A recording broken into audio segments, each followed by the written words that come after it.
Well, summer is drawing to a close, and here in California, the leaves are turning from green to still green as autumn comes sweeping in, bringing with it the same temperatures as always. But in the news business, everything is changing as journalists say goodbye to months of becoming hysterical about Donald Trump for no apparent reason and look forward to becoming hysterical about Donald Trump for apparent reasons that are actually no reasons at all. Over the summer, of course, reporters covered such important stories as a recession that might be coming but didn't, but would be Donald Trump's fault if it did, a war that might be starting but wouldn't, but would be Donald Trump's fault if it would, a scandal that might be uncovered but wasn't, but would have been Donald Trump's fault if it was, and a storm that might be forming but hasn't, but will be Donald Trump's fault when it has. Another big summer story was that time Trump said something completely true, but used an unfortunate choice of words, which revealed him to be worse than Hitler would have been if Hitler had ever stooped so low as to use that choice of words. There was also that tweet that Trump sent out that was clearly a joke, but if it had been serious, would have revealed that the president was unfit for office. And there were the reports from anonymous sources that the president said something absolutely outrageous that will quickly fade from memory as no one bothers to either confirm or correct the report. As the winds of September come blowing into Washington, bringing with them flotsam and jetsam and politicians, or possibly more flotsam, it's hard to tell, we can look forward to important news stories like Adam Schiff pretending he has evidence he doesn't have, Jerry Nadler starting an investigation into some damn thing, and Nancy Pelosi talking like a crazy lady you sat next to once on a bus. All of which will provide apparent reasons to become hysterical about Donald Trump for no apparent reason. Trigger warning, I'm Andrew Klavan, and this is The Andrew Klavan Show. I feel hunky-dunky, life is tickety-boo. Birds are winging, also singing hunky-dunky-doo. Ship-shape, tipsy-topsy, the world is zippity-zing. It's a wonderful day, hurrah, hooray! It makes me want to sing. Oh, hurrah, hooray! Oh, hooray, hurrah! Wise Foods, okay? Wise Company has an innovative approach to providing dependable, simple, and affordable freeze-dried food for emergency preparedness and outdoor use. It doesn't have to be the apocalypse for you to need some food for a couple of hours before first responders can get to you. I live in an earthquake area. You probably live in, and there's fires here and all kinds of stuff. You probably live in some area where some kind of emergency can take place. When seconds count, first responders are often hours away. When government resources are strained, it can be days, it can be weeks before you can get to fresh food or water. You can't rely on someone else. You can't rely on the government. You have to rely on yourself. Wise Foods provides these kinds of foods that you can keep long-term to use when you need them. You don't know what tomorrow may bring, but you can have peace of mind knowing that you'll be ready for it with Wise Food. And this week, my listeners can get any Wise emergency or outdoor food product at an extra 25% off the lowest marked price by using the promo code Klavan at checkout at wisefoodstorage.com or by calling 855-474-4084. Shipping is free. Wise has a 90-day, no questions asked return policy, so there's no risk in taking the initiative to get yourself and your family more prepared today. That's promo code Klavan at wisefoodstorage.com to get any Wise emergency or outdoor food product at an extra 25% off and free shipping. When there's an emergency, there is one thing you need to know. How do you spell Klavan so you can get that Wise Food discount? It's Klavan. No E's in Klavan. I just make it look this easy. You know, when I was briefly a newspaperman way back oh my God, it's the end of like the 1970s, Watergate had only recently happened. It was only about 6 years since Watergate had happened. And newspaper people were just absolutely full of themselves. We thought we were the best of the best. We were the guardians of liberty. We were the unmaskers of lies, exposers of corruption. We had a job that was actually mentioned in the Bill of Rights. And anybody who hid stuff from us for any reason was the bad guy. We just knew that. But today I look back and the Watergate scandal seems completely different to me. Nixon covered up some minor spying raid on his Democrat opponents, and he had political dirty tricks, and he kept an enemies list and all that. And all of those things still seem creepy and wrong to me. But now I ask myself, was that really the great scandal of the day? Or was the great scandal the fact that the leadership of the Washington Post, the paper that uncovered all that stuff, was the great scandal the fact that the leadership of the Washington Post covered up for the previous presidents, John F. Kennedy and Lyndon Baines Johnson, the Democrats, who unleashed the IRS and the FBI against their political enemies. They covered that up, And then they went after Nixon for his misdemeanors. Because in context, when you look at it that way, that's not actually great reporting. That's insidiously targeting a political enemy. Our press stinks. Our press is for the Democrats and against the Republicans, and they only do their jobs well when it hurts the Republicans. Then afterwards, they pound their chests and say, look how well we do our jobs. Look what heroes we are. Then Hollywood backs them up by making movies like All the President's Men and The Paper, in which these cheap Democrat hacks are presented as guardians of our freedoms instead of cheap Democrat hacks.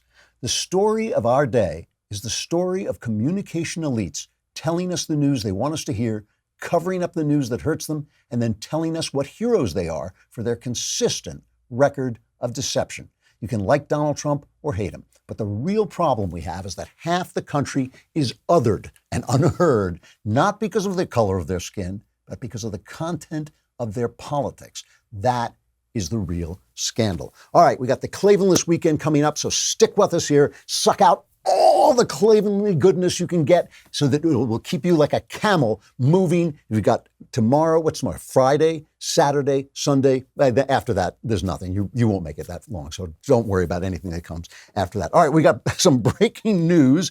The Justice Department's Inspector General found that former Federal Bureau of Investigation Director James Comey violated the agency's policies when he shared memos about his interactions with President Trump with others, according to the report that was released today. So you remember this, right? This is James Comey, Mr. Higher Loyalty, Mr. I'm better than everybody else, this sanctimonious.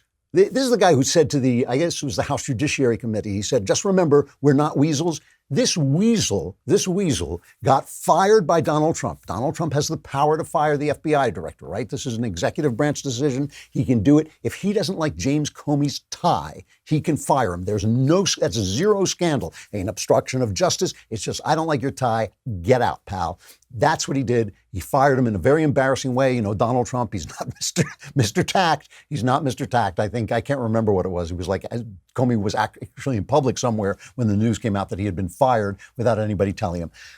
Comey was ticked off and he wanted to start he wanted a special counsel appointed to investigate Donald Trump. That was his vengeance. And so he took these memos that he had kept of conversations with Donald Trump that he thought showed Trump trying to obstruct justice by getting in the way of the investigation, by saying things like, could you leave Michael Flynn alone? He's a good guy. Stuff that, Trump, who had just come into office at that point, probably didn't even realize might be seen as obstruction of justice. Obviously, Trump has got a big mouth. He says all this stuff. So Comey's taking notes, didn't do this with Obama, but he was taking notes with Donald Trump, then called his pal. What was his name? This is a guy, I guess, who was later said he was his lawyer. And released this and told him to release these memos to the press in the hopes of getting a special counsel appointed, which he did. That was the Mueller report. That was how the Mueller report got started. So this comes out, and James Comey, let's just call him James Weasel Comey, James the Weasel Comey, tweets out, DOJ IG, this is the Inspector General Horowitz of the Department of Justice, quote, found no evidence that Comey or his attorneys released any of the classified information contained in any of the memos to members of the media. And he then goes on to say, I don't need a public apology from those who defamed me, but a quick message with a sorry, we lied about you would be nice. Here's my quick message. You're a weasel. Because what he did, now, the reason he calls this guy his lawyer is because he didn't want him testifying against him, right? So he released this stuff to this Columbia lawyer. Let me just get his name so I know what I'm talking about here. Richmond, his name was. That's right.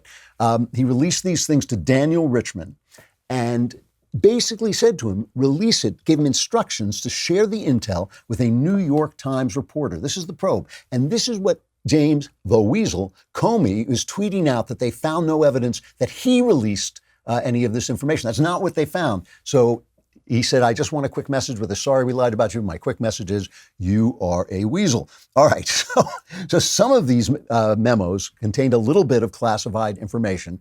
And when he sent them, he scanned them with a personal scanner, mailed them with his personal emails, violating the exact same statute that Hillary Clinton was accused of violating when she sent out all that stuff that was going back and forth between her and her pal, right? So basically, this is the same thing that he got off. Now, the DOJ has already said that they are not going to prosecute him for this. And a lot of people on the right are really upset about this. I actually am in favor of this. This doesn't sound like it reaches the level of criminality. Maybe it's true that if you did it, you'd be arrested. And certainly it's true if you did it and Obama was in office and he didn't like you, you would be arrested. We know that from Dinesh D'Souza, who violated some tiny, campaign contribution law, and they threatened him with 15 years in prison. So we know under Obama, you'd be prosecuted for this. But, if we respond in kind, and that's what the government becomes, and we're living in a banana republic. Obama, devolved us toward banana republicanism by using the IRS on his political enemies and by prosecuting guys like D'Souza for nothing. But we don't want to do that. I do not want to actually see James Comey sent to jail for sending out a letter. It just shows what a small, wormy little guy he is. A little bit more. I'm going to read this off. I only got a chance to quickly go through the report because it was breaking as I was coming in. But I'm going to go to Molly Hemingway, who has been doing great work covering this. The memos violated, sending out these memos, violated Department and FBI policies. And this is extremely important, right? Because the FBI policies are there to keep the FBI in line from breaking the law. They've got incredible power. They can investigate you. If you lie to them, that's a crime, right? If you lie to me, that's not a crime. The FBI has tremendous power, and so they have to behave in certain ways that keep them within the law. The IG said that when Comey labeled these documents personal or private, that didn't alter the fact that they were official documents, that they were used in transaction of public business, and so they were covered by this policy. He violated FBI policies and the requirements of his FBI employment agreement when he sent the copy of Memo 4 to Richmond with instructions to provide the contents to a reporter. Here's what the IG report says. The civil liberties of every individual who may fall within the scope of the FBI's investigative authorities depend on the FBI's ability to protect sensitive information from unauthorized disclosure. Now think about this for a minute, right? And it says former FBI Director Comey failed to live up to this responsibility. Now think about this for a minute. You're an innocent guy. You're under investigation. The FBI doesn't know whether you're innocent or not, but it starts gathering information about you. This is happening to you, okay? This is you. You're going about your business, but something comes up that the FBI thinks you're guilty of.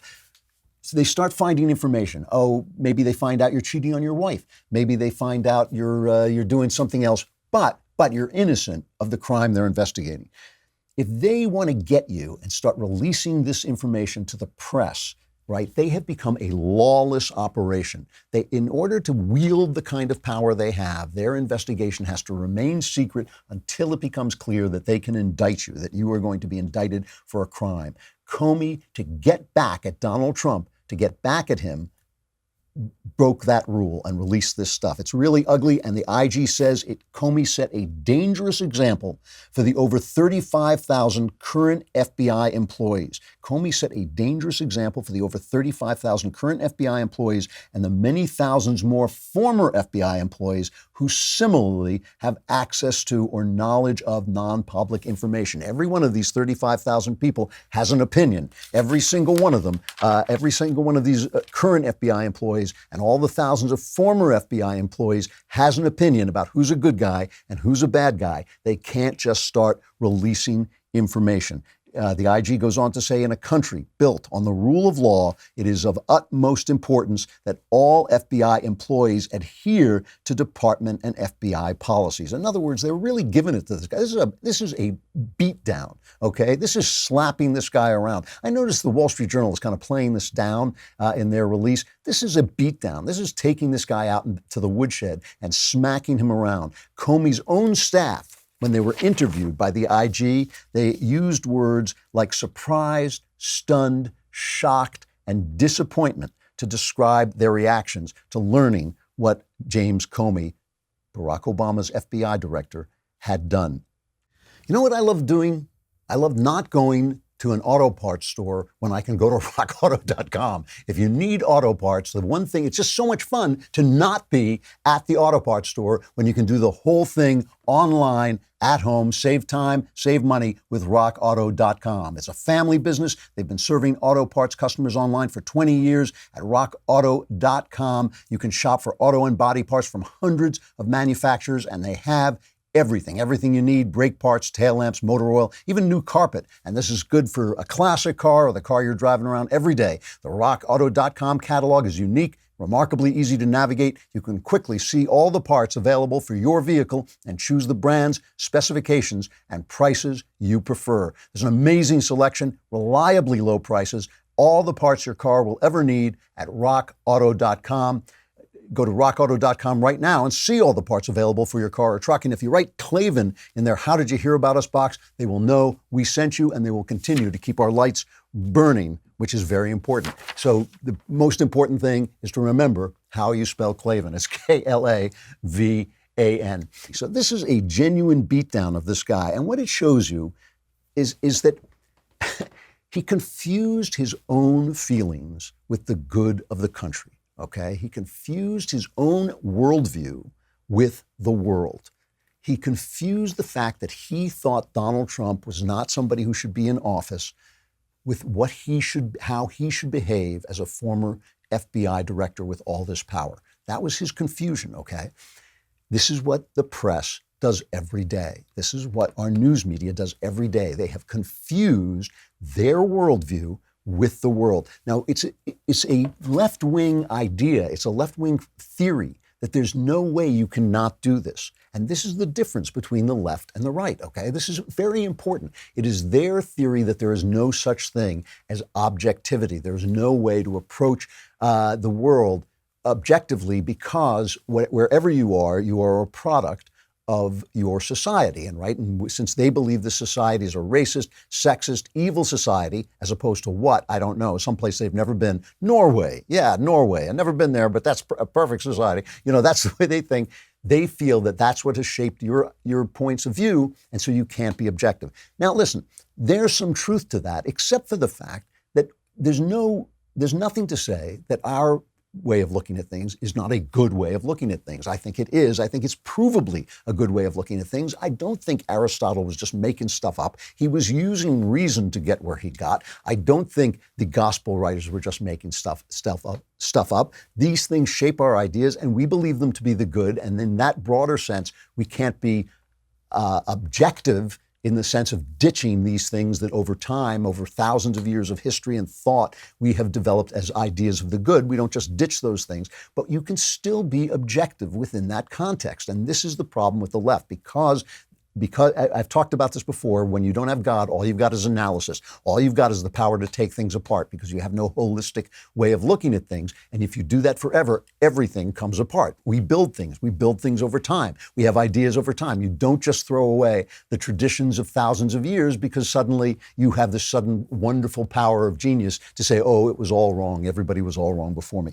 So because they don't believe in objectivity, they have now confused their ideas, their philosophy with the facts. And this is the difference between the right and the left. That we on the right believe, yes, we do have a system of values, but within that system of values, there are disagreements, and those disagreements need to be covered fairly. If somebody says to me, we need even if somebody says we need a vast socialist state, like Bernie Sanders wants to bring basically communism to this country, he has a right to be covered as a political candidate. I don't cover him that way because I'm a commentator, but if you're a newsman, you don't have to say Bernie Sanders, that idiot, that commie idiot, came out and said this. You say what he had to say, you report on what they have to say against him. That's how it's done. The left has lost this train of thought. They have lost this train of thought. They're out to get Donald Trump, and that is why they have become so corrupt and so dishonest and weaselly, like James the Weasel Comey. There's these two montages I always like to play, and I've played them again and again, but I want to play them together. I think it's worth playing them together so you can see what I'm talking about. Here's a montage of how the press has covered Donald Trump. Donald Trump's done. He's done. There's no question about that. He's done. Breaking news. A bombshell. Today is a turning point. Today was historically bad for President Trump. Today was a turning point. A turning point. We're at a turning point here. The beginning of the end for the Trump presidency. The beginning of the end. And breaking news. We have another bombshell. Mike Pence might have to assume the office of the presidency. The call for impeachment. Rumblings of the word impeachment. Breaking news. Another bombshell out of the White House. I believe this is the beginning of the end. I do too. It's really the beginning of the end. The beginning of the end. He may be feeling the walls closing in on him. All the walls closing in on him. The walls closing in on him. Breaking news, a new bombshell. One astrologer says this means the beginning of the end for President Donald Trump. The beginning of the end of the Trump presidency. Trump will resign. Trump is going to resign. Is this the tipping point? I know we've said it over and over. You think this is a tipping point? And over and over. This is a tipping point. And over and over. Breaking news, President Trump off the rails. It was the beginning of the end today. The beginning of the end. It reminds me a lot of the last days of Nixon. Breaking news tonight, new bombshell. This is the beginning, not the end. The beginning of the end. The walls are closing in. The walls closing in. The wall's closing in. It's constant scandal. And it has an effect. It has an effect. People are saying, oh, we got to get back to normal. We've got to get back to normal. This is the way they covered Barack Obama at the end of his presidency. And he's been scandal-free, frankly, in the White House. We haven't had that for a while. He ran an administration that was largely scandal-free. There's a White House that takes pride in being scandal-free. That in the Obama years, which are remarkably scandal-free. A lot of people were talking about how he's going to be remembered for the scandal-free administration that he ran. The president has been very rightfully proud of the lack of scandal in his administration so far. There's been no major scandals around top aides. But President Obama has run an amazingly scandal-free administration. Not only he himself, but the people around him. He's chosen people who have been pretty scandal-free. This has been a scandal-free administration for the last 8 years, and oftentimes people don't even talk about that fact. So one is a bombshell every day. But the fact is, it's Donald Trump who's scandal-free. I can't think of a single scandal that has landed, a single punch that has landed on him, unless you count personal scandals that took place before he got to the White House, like Stormy Daniels. It's a legit scandal that you sleep around on your wife with a stripper, let's call her that, with a stripper. I guess that's a personal scandal. That's the kind of thing that, gets you a little bit sweat stain when that comes out there. But in terms of his handling of the presidency, Donald Trump is scandal-free. The Russian thing, nothing. Every other thing, the emoluments thing, they've got nothing. They're looking, all these investigations. They keep saying, oh, we're going to impeach, we're going to enforce. Now it's a formal impeachment. They keep bringing it. They got nothing. They have not laid a hand on him. When Trump was running in the primaries, and I just hated him. I just thought he was terrible, and I was worried about him. I used to say, he sounds like a tough guy.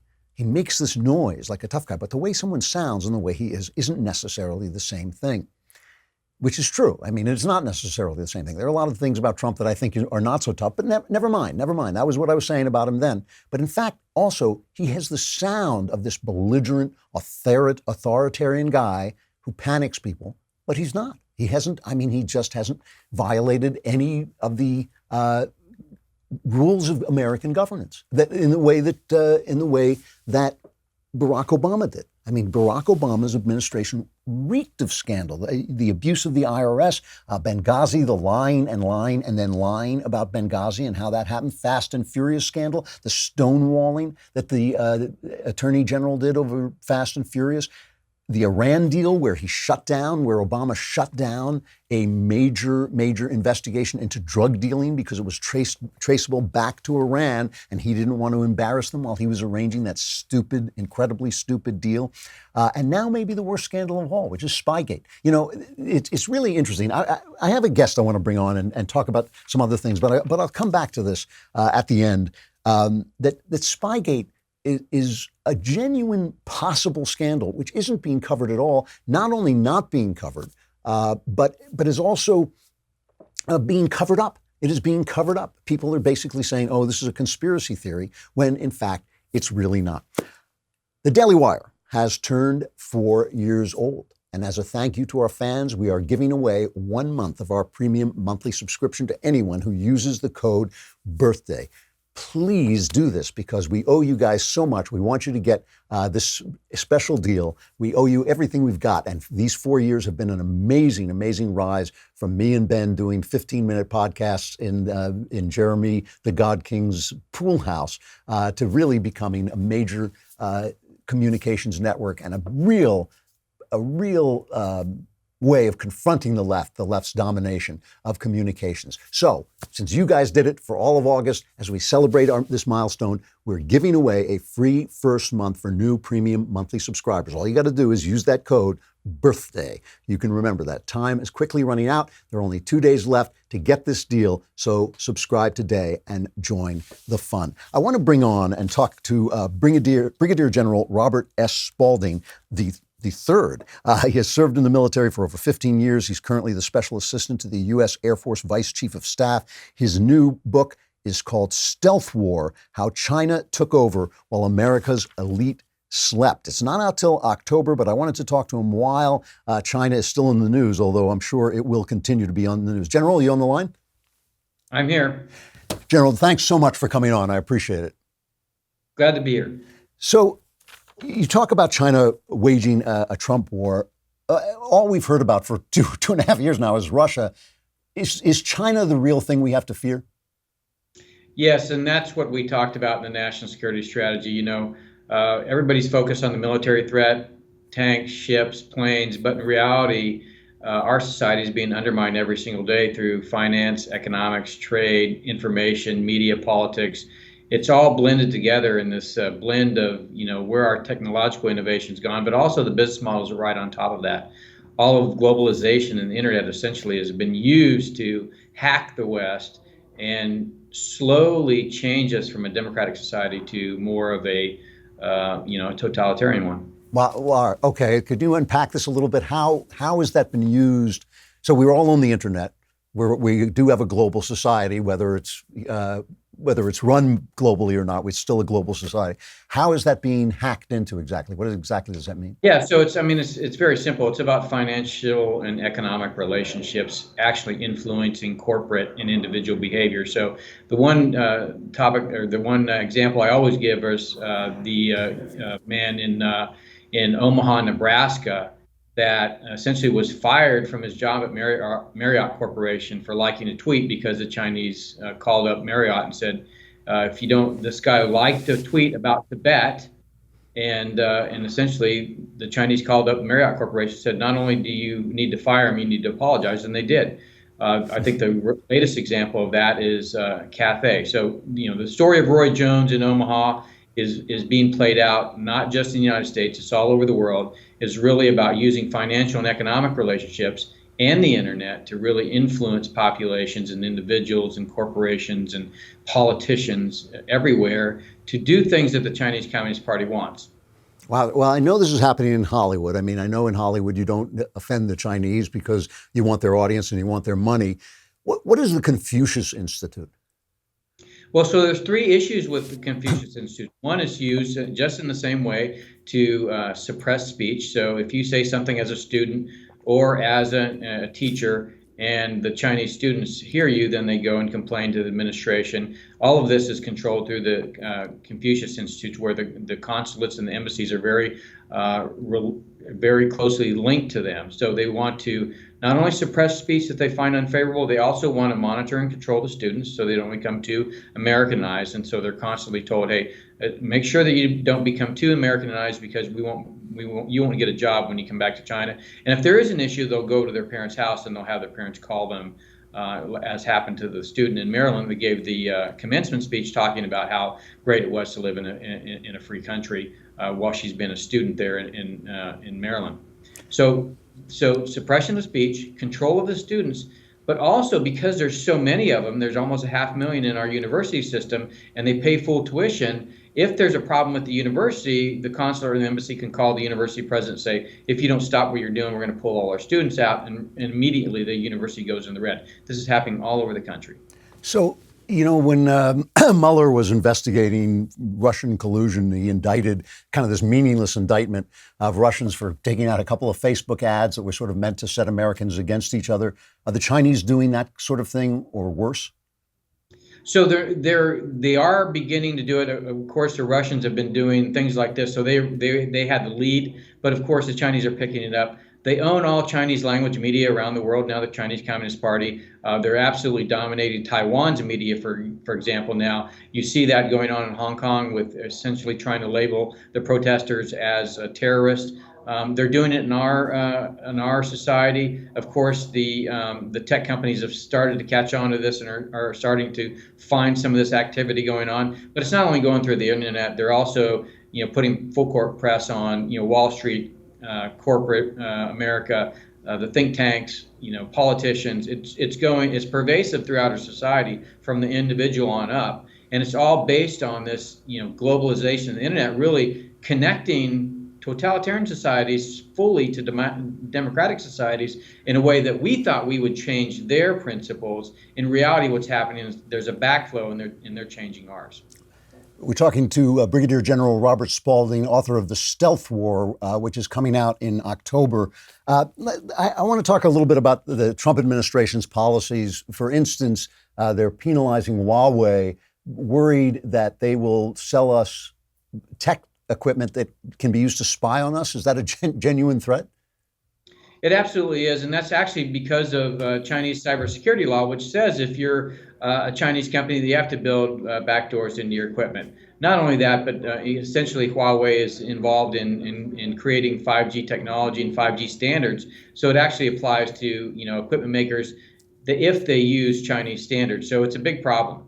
And I mean, just to take it to its logical conclusion, would that mean that virtually any phone, any iPhone that you were using that used that technology would be accessible to the Chinese if they wanted to spy on anybody? So it's funny because when you say that, that context is the 4G world. That is not the 5G world. The 5G world really builds that kind of technology, all the sensors and things that are in your phone into the world around you. So think about the 4G world. The platform for that is the smartphone.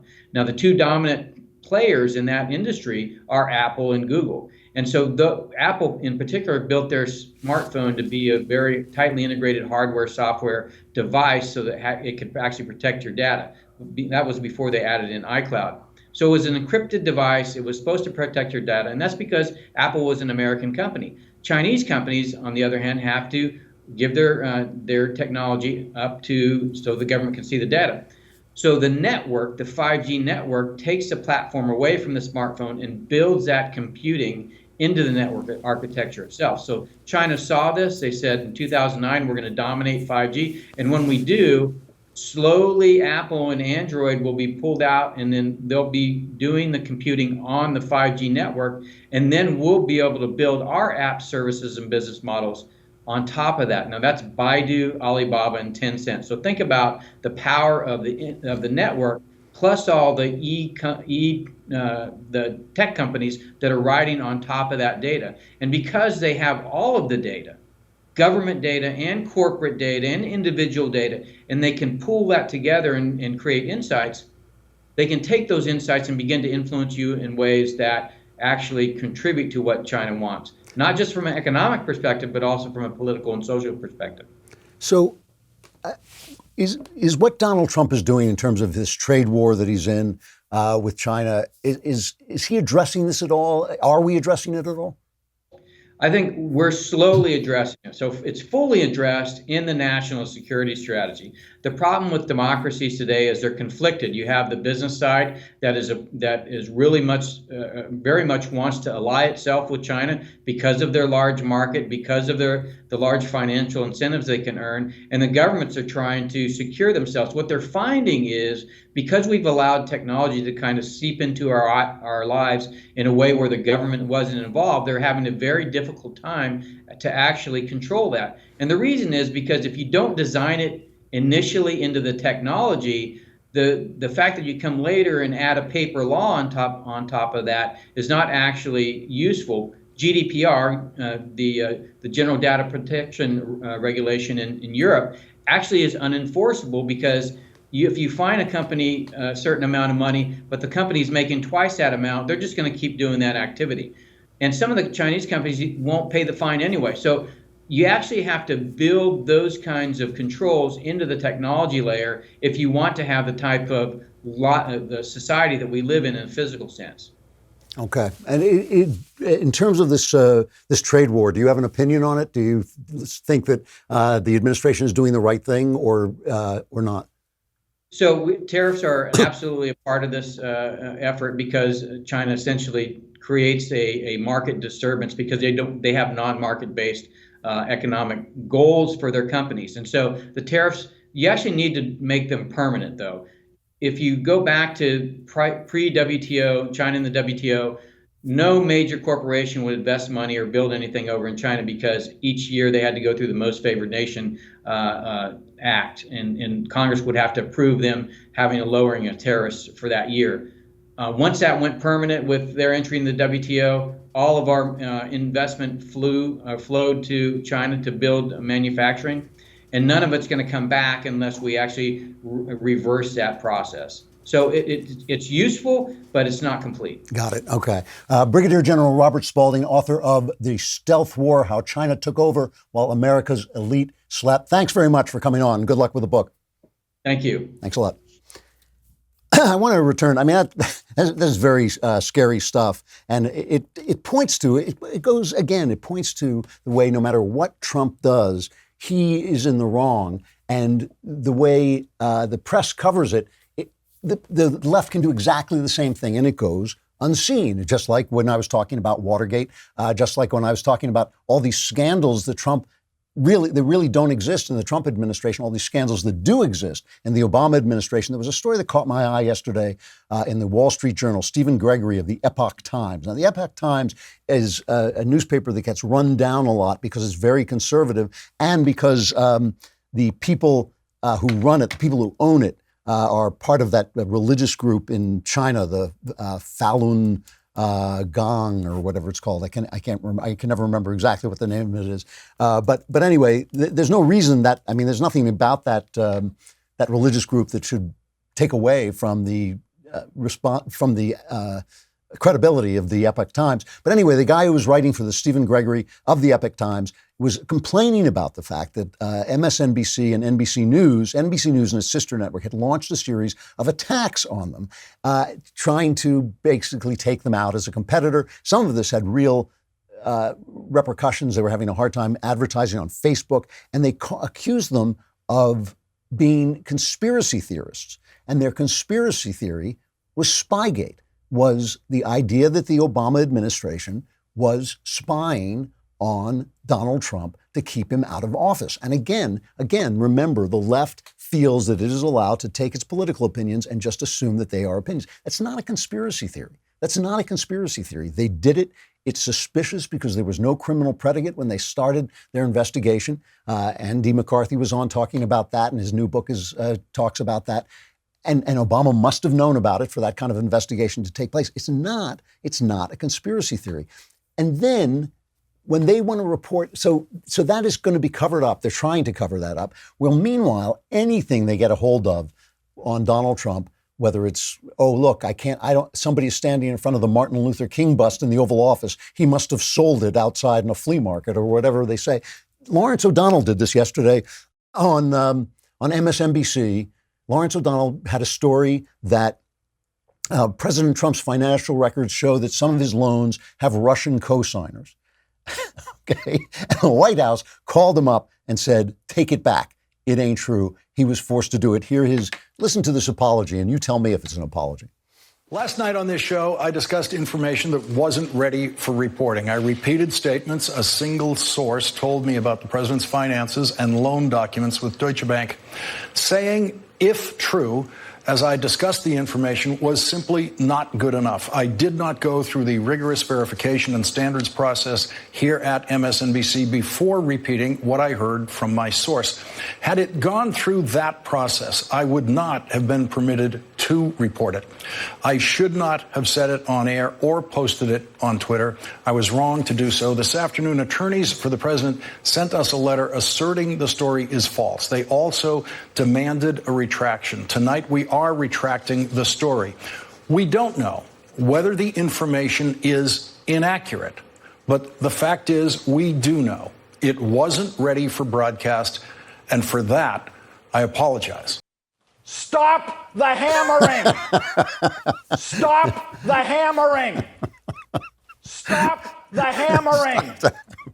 Stop the hammering. You know, we don't know that it was untrue. We don't. I mean, you can say that about anybody. I'm tempted to come out with some atrocity that Lawrence O'Donnell committed and say, well, we don't know. It's untrue. I'm sorry we didn't vet it through our incredible Daily Wire vetting procedure, which I'll bet is 10 times better than MSNBC's, and that, like, I actually check to make sure what I say is true before I say it. So that already makes it better than MSNBC's. But to say that something we don't know, something is untrue, which was Dan Rather's defense when he tried to go after George W. Bush, this is our press. This is our press. These are our heroes of the press. This is all the president's men. Robert Redford. You don't get any better looking than Robert Redford, any more appealing than Dustin Hoffman. Pardon me. This is who we've been told are these heroes. And really the entire history of my time has to be rewritten to tell the story of what wasn't covered, when they actually went out and did cover things. I just want to end, before I get to my final reflection, I just got to play this one thing from AOC. Did I remember this? Yeah, AOC put out another. You know, these are the people we're being told to respect by the press. While we're being told that our president is Hitler, he's now they're in that cycle with Donald Trump where he's crazy. You know, they go into different cycles. Now he's crazy, he's unfit for office, he's got dementia, whatever. Then he'll go back to being a white supremacist, and then we get to Hitler, and then he goes back to being crazy. I guess Russia is now off the table, so that part of the arc of the cycle has gone off. Meanwhile, here is Alexandria Occasional Cortex. Well, listen to this, talking about the climate. There are a lot of diseases that are frozen in some of these glaciers that scientists fear that there's a potential that a lot of diseases could escape these melted glaciers, things that were frozen for thousands of years, and that they're going to get into our water and that humans could contract them, and they are going to be diseases that are thousands of years old, that have vectors that we are not prepared for, that we have never seen. And so, you know, that's a concern. Even if there are no diseases frozen at all in these glaciers, you have diseases that are spread by mosquitoes, and now mosquitoes are starting to fly further north that carry diseases like malaria and a whole slew of other things. And there are, you know, parts of the United States and things that are moving much further north that we're going to have to contend with diseases that we haven't had to contend with in parts of the world before. It's like Gidget goes to Congress. It really is. What a dope. You know, I mean, remember I said earlier this week, I said young women should have babies. This is why God made young women foolish, so they would sleep with men and have babies. He made young men foolish so they'd like sit on rockets to Mars. Oh, this is a good idea. You know, I mean, this is why young people should not be running things. All right, I just had to play that because it made me laugh. All right, final reflection before we go in to the Klavanless weekend. Yesterday in the mailbag, I made a point about Christian faith. Somebody wrote in about the fact that he had experienced a lot of tragedy and he had lost his feeling that God was there. And I was talking about the Christian belief that we live in a system that's broken, which is the fallen world, we call it, but that system is contained in a greater system, God's system, that works. And we know, St. Paul said, we know that all things work together for good to them that love God, to them who are called according to his purpose. So we know all things, not things in your life necessarily, but all things together are working for good. And Jesus basically was calling us to live in that greater system. When he would heal people, when he would raise people even from the dead, what he was saying is these things that look to you like incredible tragedies, incredible problems, from my point of view, from God's point of view, it's all fine. It's all going to be fine, so easy that I can make it go away just like that. I can make it go away. And that's why he's constantly saying to people, you know, don't worry about the future. Don't worry about where money's coming from. Look at the lilies of the field. It all works out. It all works out. And this is tremendously good advice. If you can do it, it's very hard to do it. How do you follow that advice? How do you live in that world so that you're not consumed with anger, so that you're not consumed with envy, so that you're not consumed with worry, you know, more than anything, with anxiety and worry? How do you live in that world? Oddly enough, the Bible tells you that too. The answer is love. You love God and you love your neighbor, and you will experience joy. Love is like a keyhole through which you can see that greater world, that world that works, while our world is broken. And if you ever pay attention to this, all your joy comes from love. The big things that you love, like God and your children and your spouse, that gives you big joy. And the other things that you love, like sports or music or gardening, those things give you the little joys that make worthwhile. But even little joy is not little. Even small joy is a big thing, because all joy leads you into, it shows you that world, that greater world that works, even as our world is tragic and broken. And I point this out because you're about to enter the long Klavanless weekend, from which, let's face it, you're probably not going to come back alive. So as you enter that chaos and darkness, and the darkness closes in around you, remember to love what you love with all your heart, all your soul, and all your mind, because this is it. You're done. But the rest, everything else but love, is just noise. Survivors, gather here on Monday. I'm Andrew Klavan. This is The Andrew Klavan Show. Have a wonderful weekend. Have a wonderful Labor Day. And I'll see you on Monday if you make it.